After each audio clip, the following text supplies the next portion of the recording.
Saludos, amigos y amigas de La Respuesta.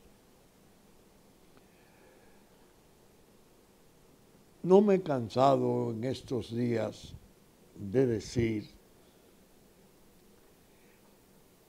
que el tiempo que estamos viviendo es un tiempo delicado. No tiene las características propias de las llamadas calmas chichas que anticipan las tormentas. Pero cuando se analizan las circunstancias nacionales, es fácil encontrar los elementos y componentes que pueden determinar esa tormenta. En la semana, en mi blog La Pregunta, la titulé El extravío de los que mandan. Y algunos amigos me estuvieron llamando y viéndome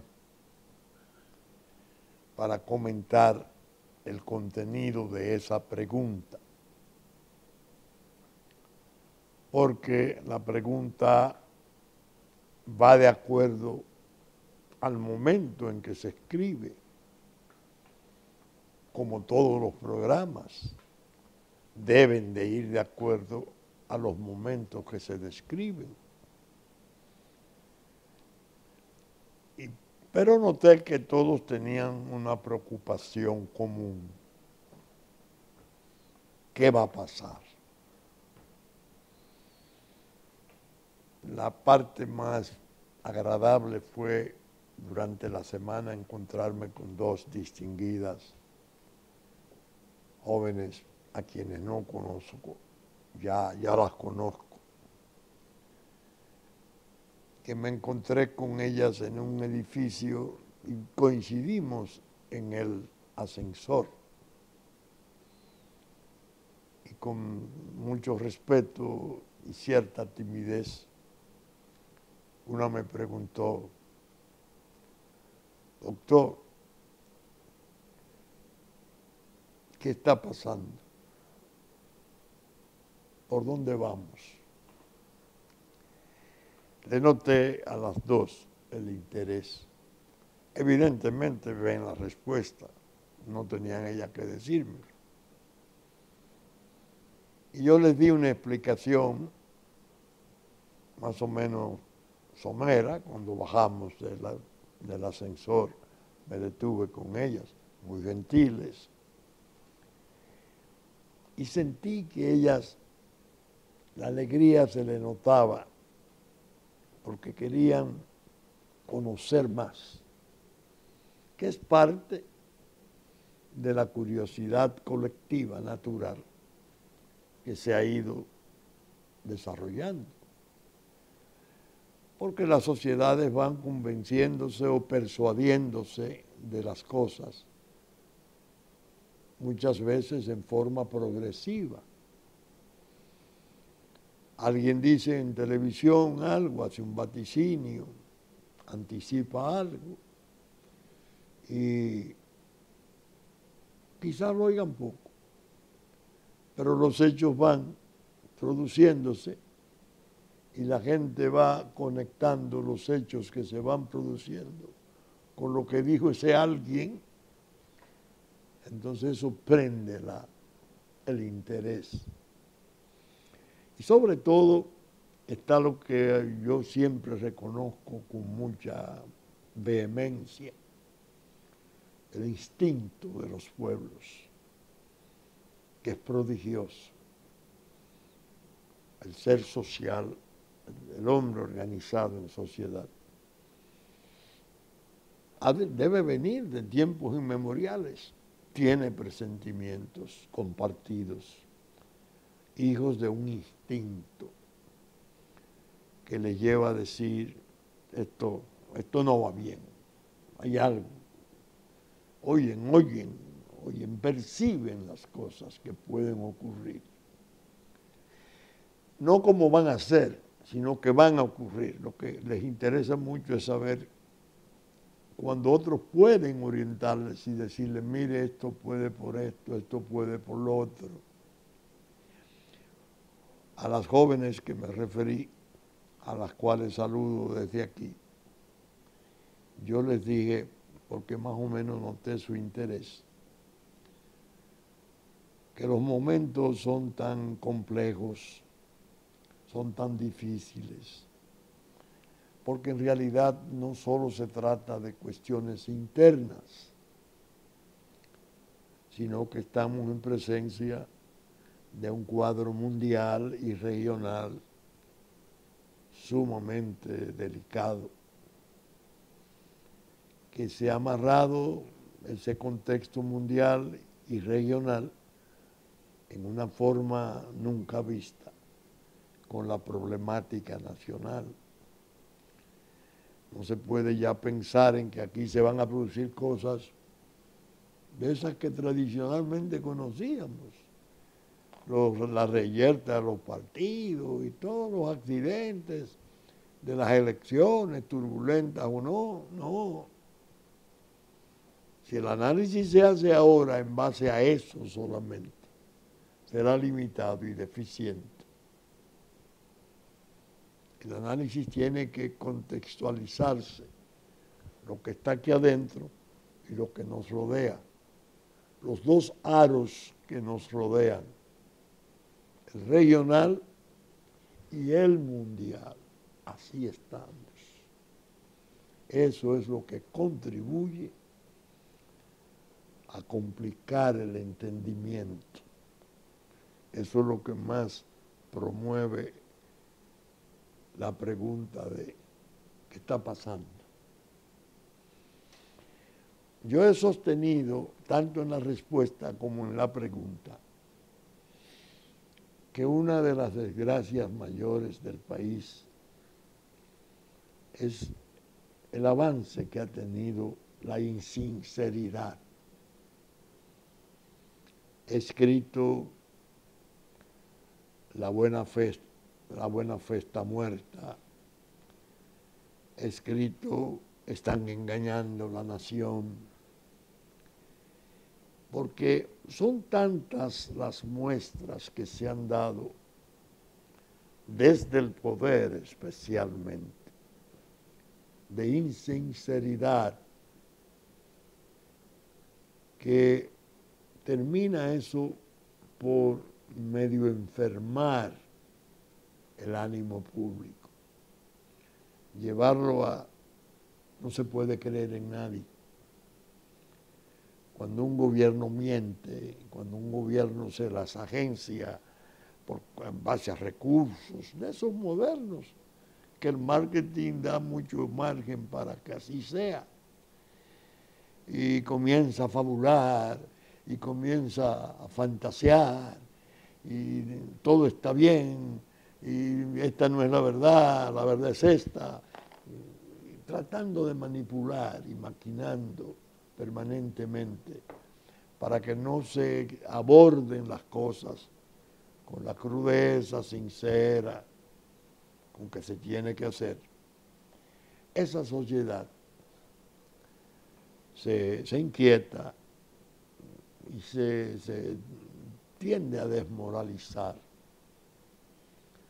porque le falta una fe común, una creencia compartida, compacta, que le permita entender que tiene fortaleza, que no está solo el individuo, sino que se está fraternizando y que la gente entiende que hay esfuerzos por hacer que nos corresponden a todos. pero que se están turbando porque se están mintiendo incluso desde las leyes, desde las instituciones.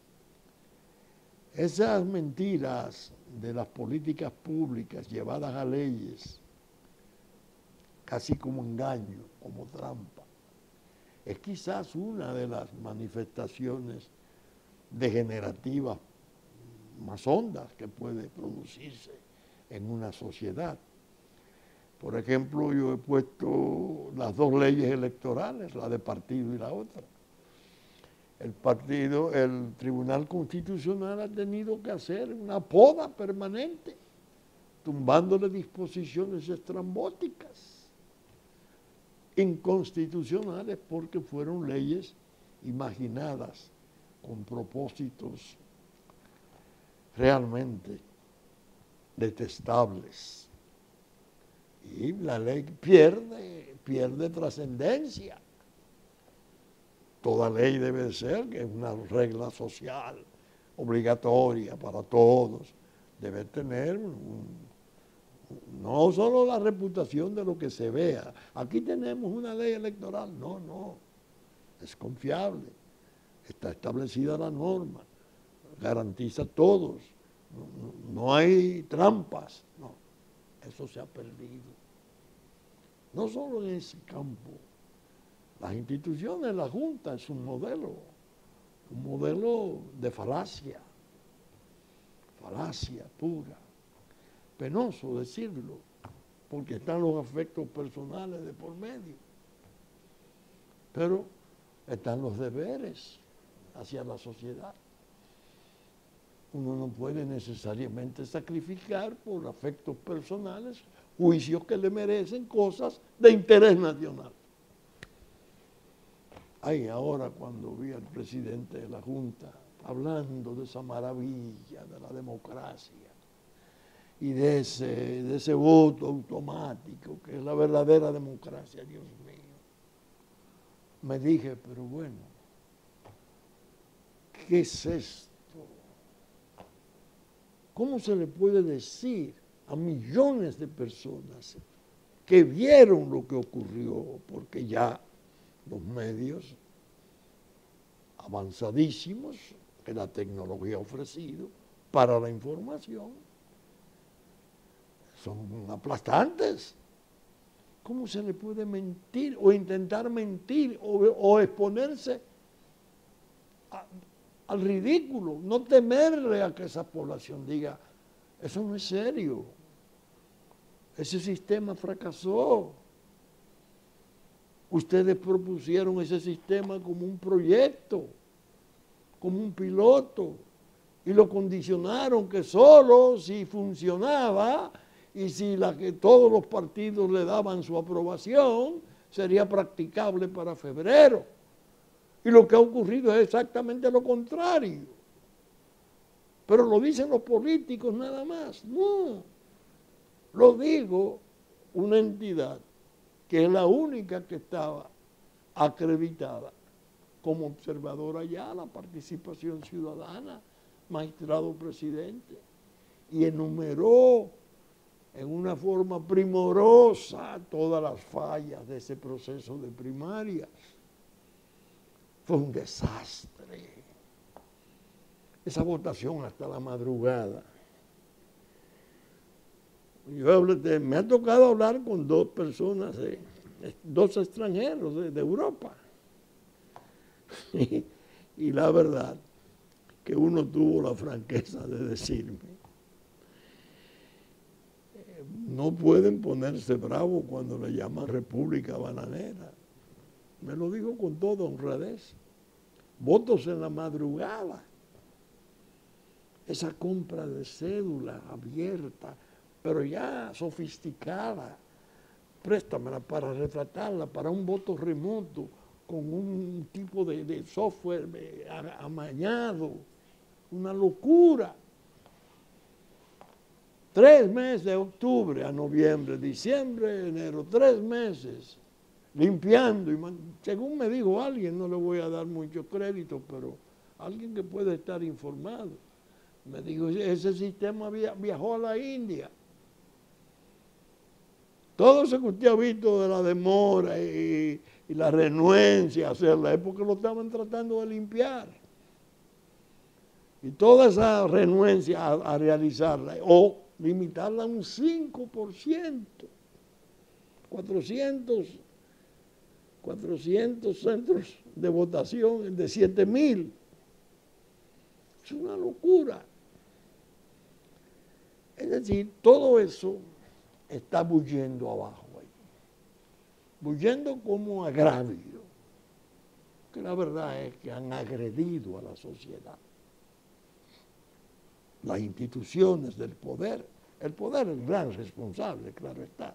La Junta ha sido un instrumento dócil, lamentable. Bueno, con los recursos se vio.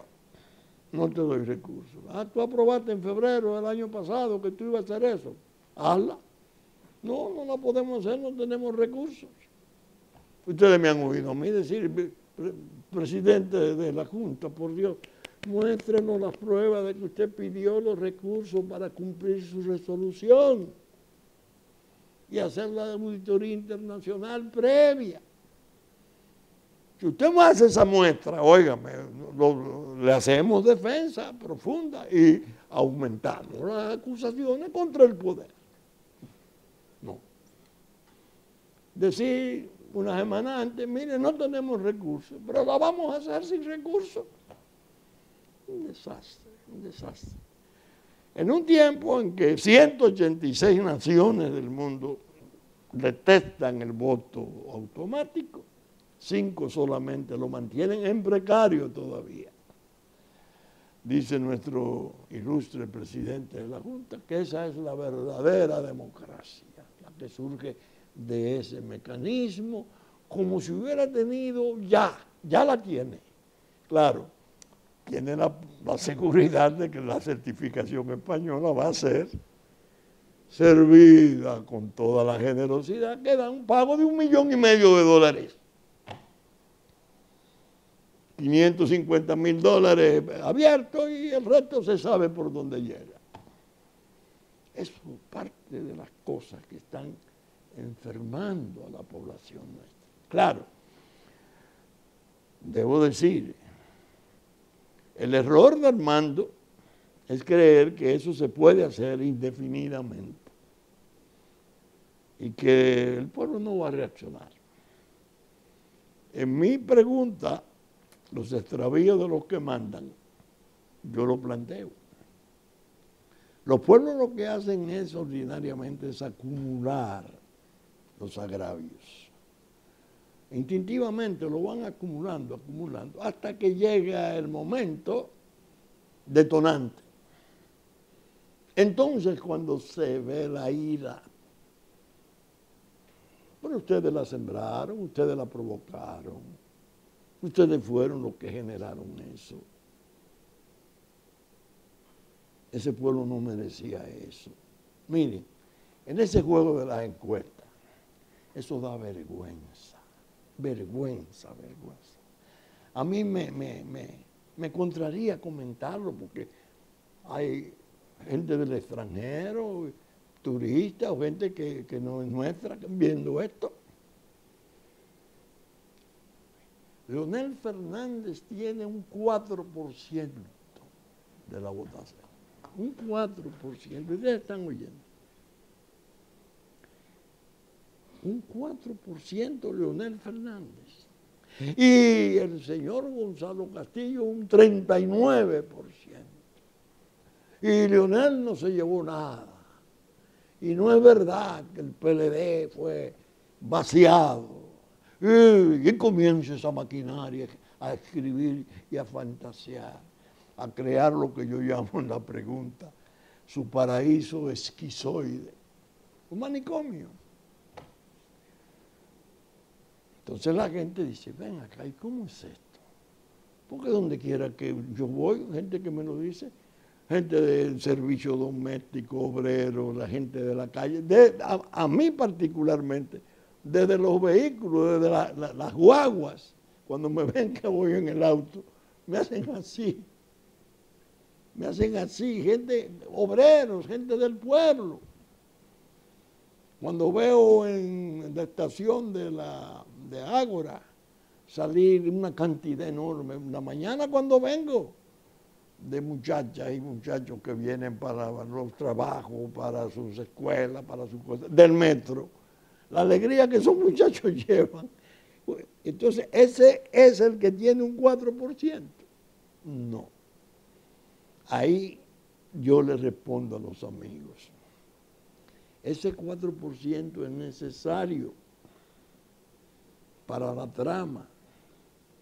Vender la insignificancia de Leonel es una necesidad de la trama, porque ellos confían en fallos judiciales y le están dando como una especie de apoyo a los fallos judiciales que ellos aspiran, que yo no creo que los obtengan, porque no puede llegar la desgracia nacional hasta esos niveles. El día que lo desechen y lo inhabiliten, no se perdió nada. Un candidato de un 4%, él no se llevó nada. El fallo que diga, usted no puede ser porque usted fue precandidato y de esas engañifas que han estado manejando los leguleyos al servicio del poder. Eso debilitan eso. ¿Con qué objeto? Es la parte retorcida de la situación, para aumentar la presión de la queja pública. Si se produjere un extravío de esa magnitud. ¿Y por qué quiere el poder que se arme ese desorden? Porque al poder le interesaría la normalidad, la democracia de que habla el presidente de la Junta, la mejor democracia del mundo. Por Dios, no. Al poder le interesa el desorden. El poder sabe exactamente lo que Leonel Fernández obtuvo en las primarias. Porque el que hace fraude sabe lo que se cogió y lo que dejó. Ellos saben que la votación de Leonel no bajó de 1.300.000 votos. Que ellos tuvieron que robarse 300 y pico de mil votos, atribuirlo por otro lado, desaparecerlo para mejorar su candidato, que ya sabemos de su invalidez. Un candidato sin atributos, sin condiciones para poder desempeñar eso, que él ha sido suficientemente sincero para decir, yo estoy aquí porque Danilo me puso, el benefactor de la patria para él. Y ahí es que está el proyecto a largo plazo, no a largo ya, a mediano plazo. Un gran desorden, una inconformidad rotunda, vamos a provocarla, que invalide el proceso de febrero, porque ahí vendría mayo abierto, con una modificación constitucional, porque está la preocupación esencial del proyecto trascendental del benefactor de la patria, habilitarse. Y después las multitudes que se encarguen de pedir su candidatura y digan que sin ti se hunde este país. Y tenemos que aprovecharte y ¿cómo vamos? Bueno, todas esas cosas que la gente está percibiendo.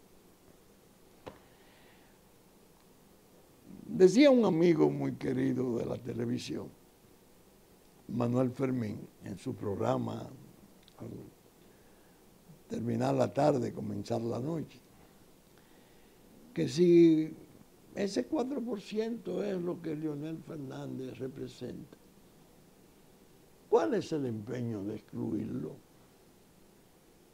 Porque sería mejor dejarlo para que haga el ridículo.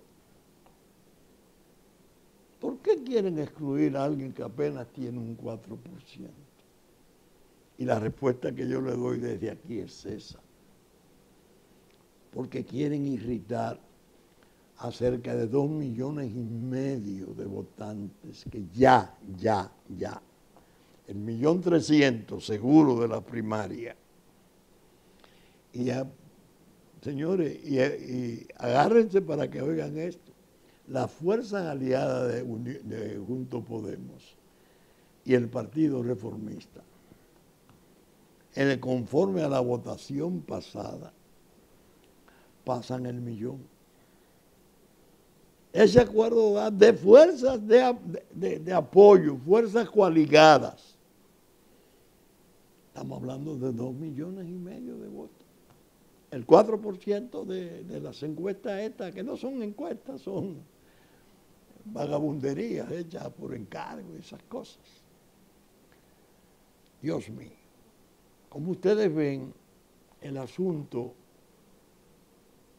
tiene que complicarse porque no hay las directrices de gran nivel, las preocupaciones de los que mandan,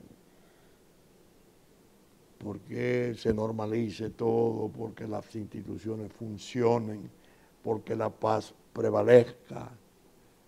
No, es de allá que está viniendo el sabotaje, es de allá que está viniendo la mala fe, porque tienen un propósito enfermizo, ligado, lo sabemos y yo lo sostengo en la pregunta, al miedo inmenso de su terminación de poder. Tienen un temor pavoroso. No quieren bajar. Algunos dicen, es que no podemos bajar. Ellos saben lo que han hecho y le tienen temor, se están espantando de su sombra. Y entonces generalizan los errores y consiguen errores de conjunto, de grupos, usando ese método.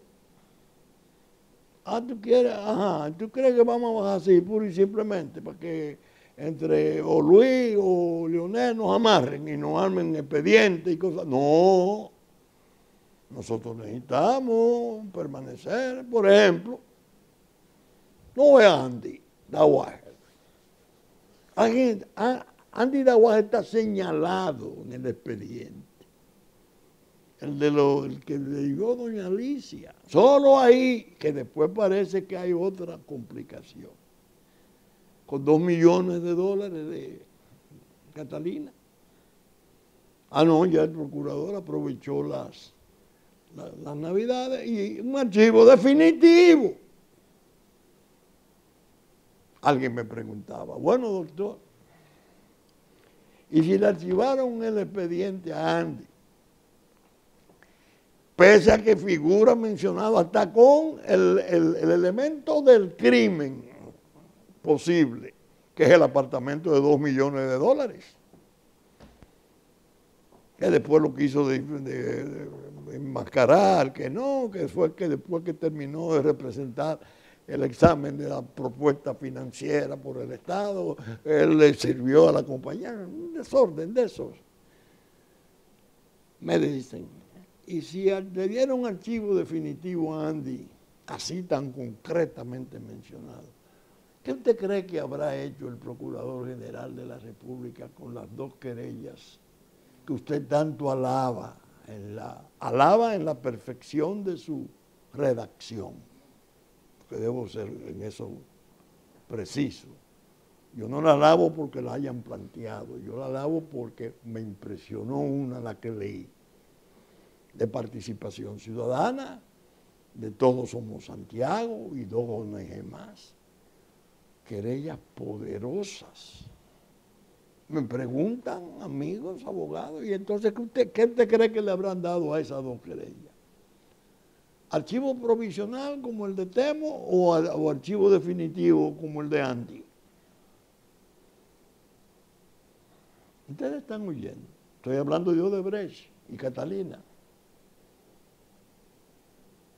Yo estoy hablando de Odebrecht y Catalina, que tienen una implicación mundial. que no es un problema de aquí, de un fraude, de una compañía. No, no, no, es parte de un conjunto de alcances mundiales, de fraude de todo género. Entonces, ¿qué quieren ustedes que yo les diga? Si le dieron a Andy un archivo definitivo con eso tan patente que exhibiera doña Alicia,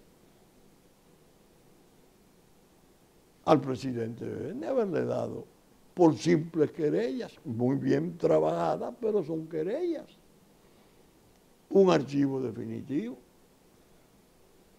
¿Y por qué no se le puede dar al candidato, a Gonzalo Castillo, que también está mencionado con una suma de 39 millones de dólares, en principio?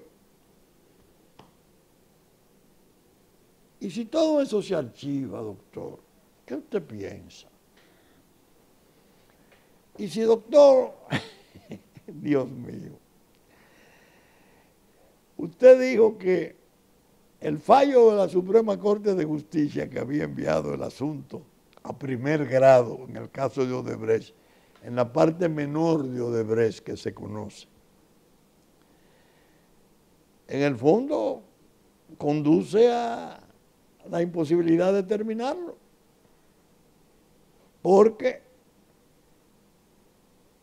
en un año habría que conocer primer grado, apelación y casación, porque si llega a 4 años, y él llega a 4 años en el 21, el expediente criminal perece, muere, porque la norma procesal penal avanzadísima nuestra establece la ultra garantía de que un juicio criminal no puede durar más de 4 años. ¿Qué usted piensa, doctor? Entonces yo respondo, aquí ellos pueden hacer todo lo que le venga en gana mientras estén en el poder.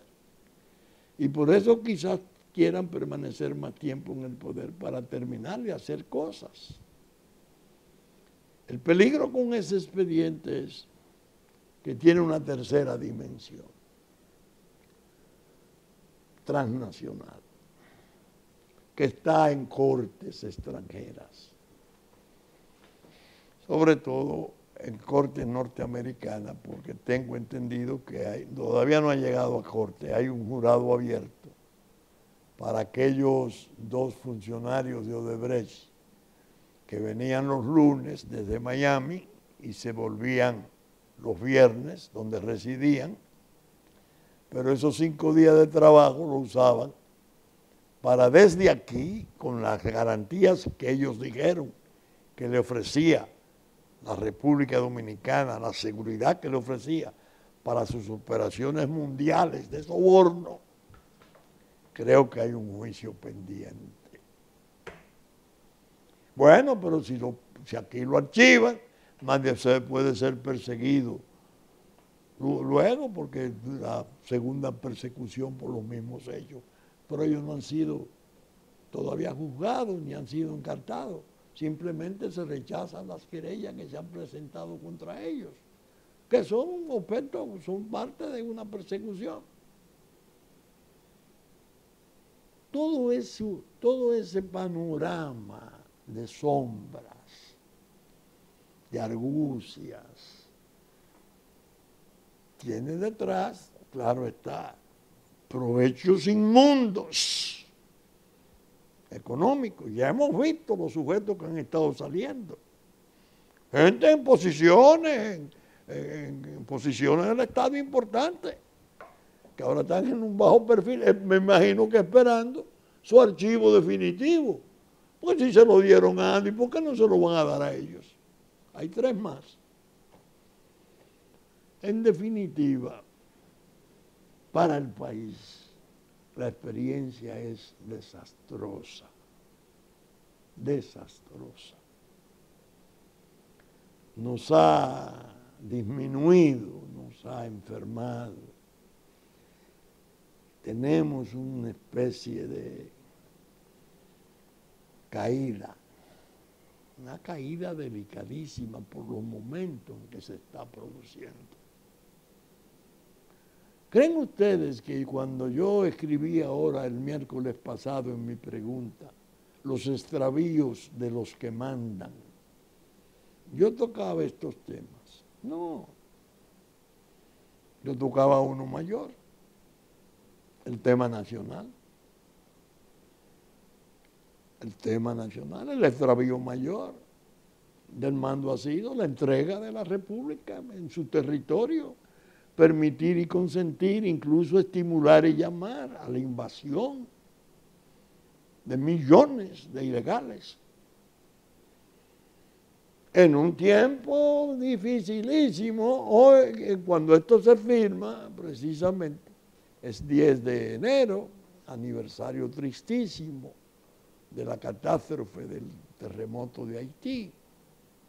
Pero viendo los reportajes ahora en el aniversario y viendo la pobreza inmensa, ahondada, y el temor a estampidas y hambrunas, todas esas cadenas internacionales de televisión, uno nota cómo aumentan los peligros nacionales. Ahí la televisión española hablaba, dice, está más empobrecido que nunca. Hay que temer que se produzca una estampida. ¿Hacia dónde? Hacia España, hacia Estados Unidos, hacia Francia. No, hacia República Dominicana, que ya está alentada, la fase insidiosa, provocada, invitada a producirse, va lejos. Si viene la otra de derrame violento, turbulento, con el amparo de la compasión mundial, que es parte del desastre nuestro. Adiós República Dominicana. Adiós República Dominicana. Por eso yo en esa pregunta le planteaba a Danilo Medina Sánchez, presidente de la República. Usted ha fracasado, presidente, en la gestión del cuidado de la soberanía y de los atributos esenciales de la patria. El pueblo tiene perfecto derecho a exigirle dos cosas: que rectifique o que dimita. Dicho así, alguien me decía, ¿y qué va a rectificar? O sencillamente usar su autoridad, impedir que el injerto tutelar, que sigue dirigiendo los destinos nacionales, pese a que él definió en La Habana en un momento la mano de Dios en forma muy brillante, el trastorno, ponerlo de lado. No, un momento, esto hay que rectificarlo, esto no puede seguir, yo no me puedo ir de aquí dejándole este país entregado aquí, a que formen un binacional. ¿Qué será de mi nombre y mi familia y la historia que hará conmigo? Puede intentarlo. O dimita. Dimita, renuncie. Diría don Juan, como don Juan le pedía a un presidente nuestro, todos los días, 2 y 3 veces, la renuncia por incompetencia. Don Juan decía, usted no tiene preparación, usted está haciendo cosas contrarias al país, renuncie. Ahora yo lo planteo ante un drama palpable, no hijo de mi imaginación. El dominicano hoy sabe ya hasta dónde nos han llevado los extravíos del mando. Todo con un propósito claro, fue permanecer. Si Hillary Clinton hubiese ganado las elecciones en Estados Unidos, el Estado binacional ya estuviera en el candelero, si no ya consumado por consumar, aunque el pueblo hubiese tenido que inmolarse. La inmolación del pueblo dominicano la impidió, la atajó el triunfo de Donald Trump, paradójicamente. ¿Por qué? Porque el grupo Clinton, la Nación del Islam, el Caucus Negro, el grupo Kennedy, todos los liberales de Washington, el presidente Obama, entendieron, bueno, pero si el gobierno está llamando a que se produzca eso, vamos arriba. Y además hay intereses de esos grupos, de uno de ellos, vitales de aquel lado. En oro, la mina de oro, similar a la nuestra de Barry, está concedida. Por fortuna, por obra de Dios, llega Trump, que tiene otros criterios para su país. Y que naturalmente, como lo defiende en la forma tremenda en que lo defiende, mal podría entonces, frente a un drama como el nuestro, comportarse contra los intereses nuestros. La preservación de la soberanía, el problema de los ilegales, la necesidad del muro organizador. Se podría decir, casi fue un milagro ese fenómeno político de Estados Unidos.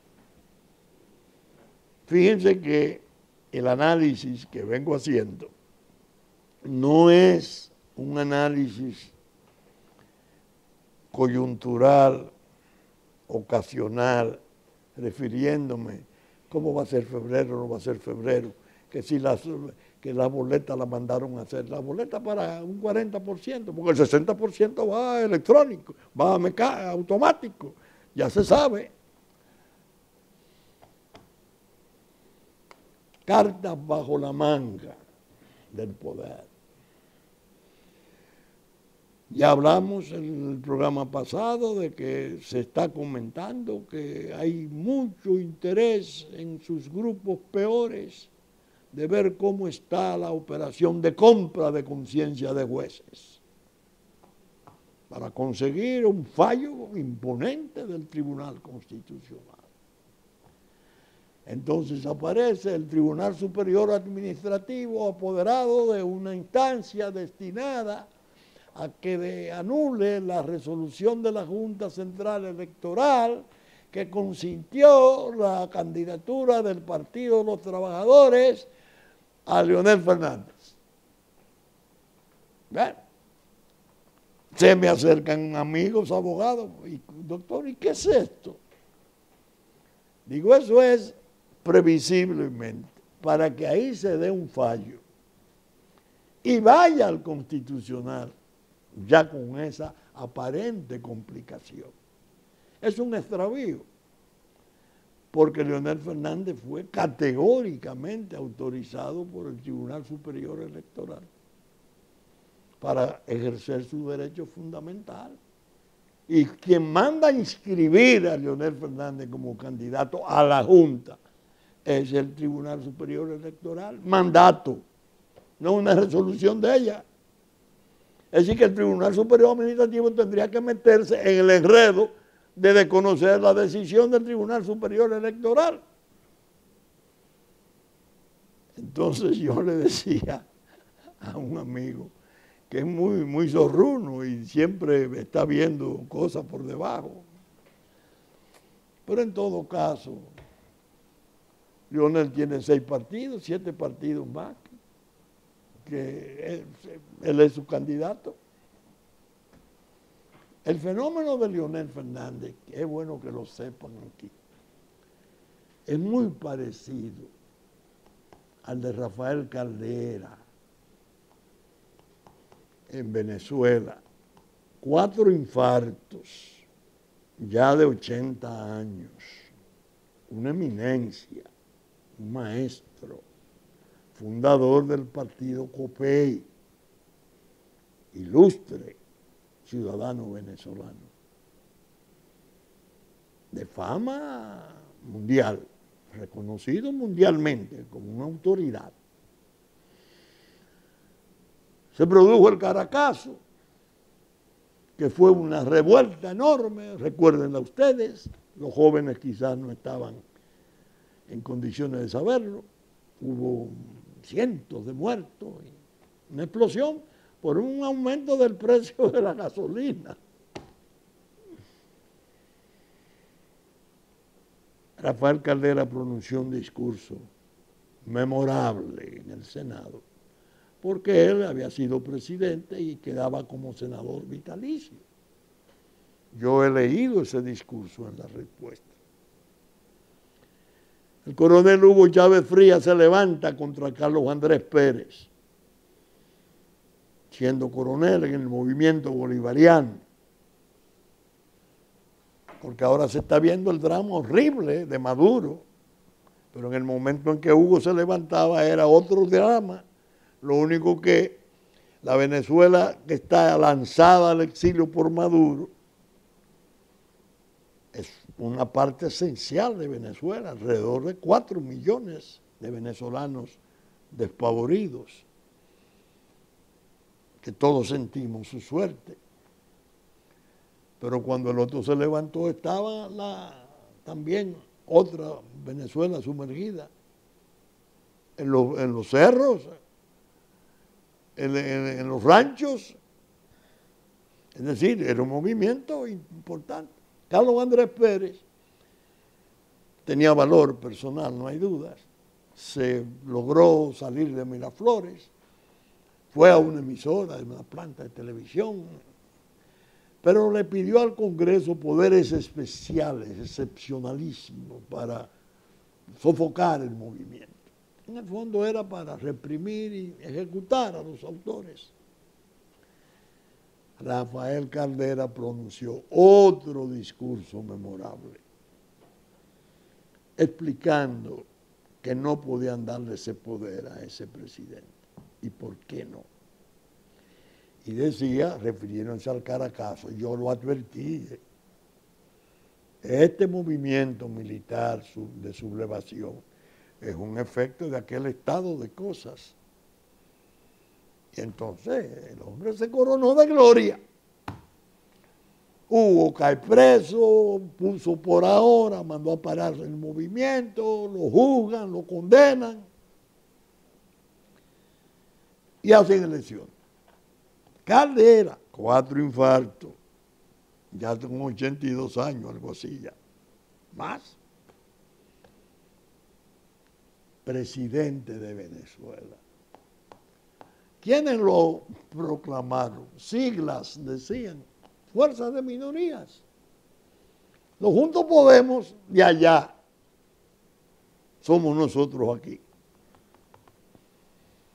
Fuerzas sueltas, no fue ni el COPEI, ni Acción Democrática, ningún partido.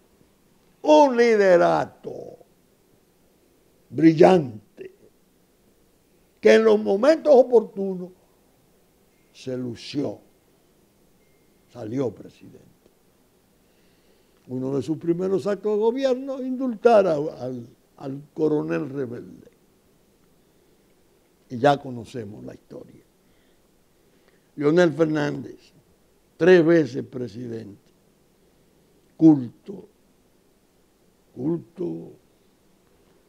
en forma difícil en términos difíciles de cuantificar y describir. Relaciones internacionales abundantes, respeto internacional, índole buena, decencia personal a toda prueba. Un fenómeno político que se ha dado. Sale del partido de Juan Bosch, cuando el partido de Juan Bosch ha participado en todas esas indecencias y trapacerías de las primarias. Y se lleva, no un 4%, no. En mi apreciación, más de un 40%. Pero que a mayo ustedes verían un tsunami. ¿Por qué? Porque el país lo va a sacar, no porque sea fuerza del pueblo, ni porque fuera PLD, no, es el liderato, es el instinto de los pueblos. En este momento en que vive el mundo y que nosotros estamos pasando, es el indicado. Puede resolver muchas cosas en base a la experiencia acumulada, en base a todo lo que tienen como destreza y connotación. Por eso es que lo quieren inhabilitar. Ellos lo saben, pero quieren el desorden con motivo del fallo judicial que lo inhabilita. Porque el desorden le daría paso al benefactor y el benefactor sí puede competir, sobre todo si sigue siendo presidente. Que sería interesante la experiencia que dimitiera para ser candidato. Y luego de dimitir decir, quítenme por favor el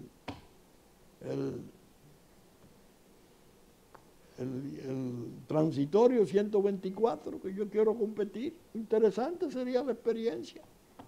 Sin el Estado. O ya con menos Estado, menos recursos. En definitiva, es deprimente, apenas realmente, hacer estos programas.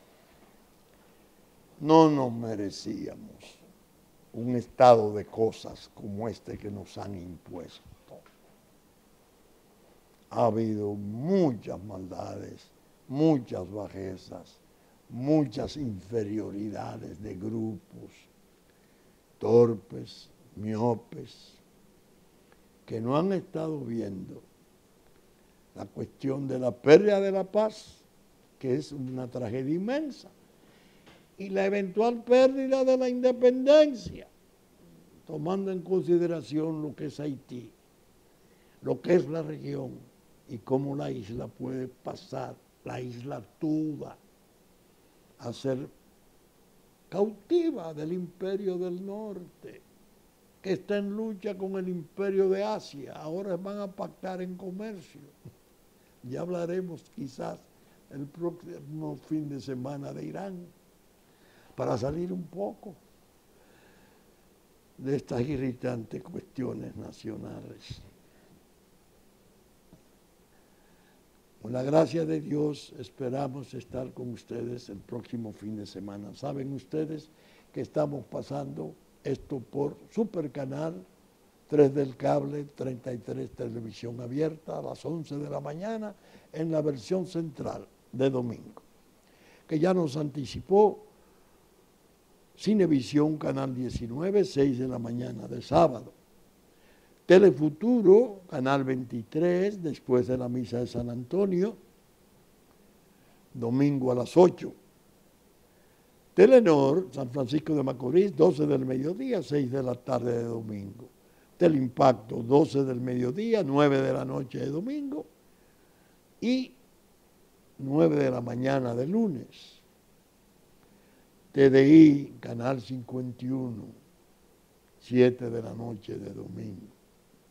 Saben ustedes que Radio Real de la Vega está, como siempre, consecuente, retransmitiendo nuestra versión central de domingo a las 11.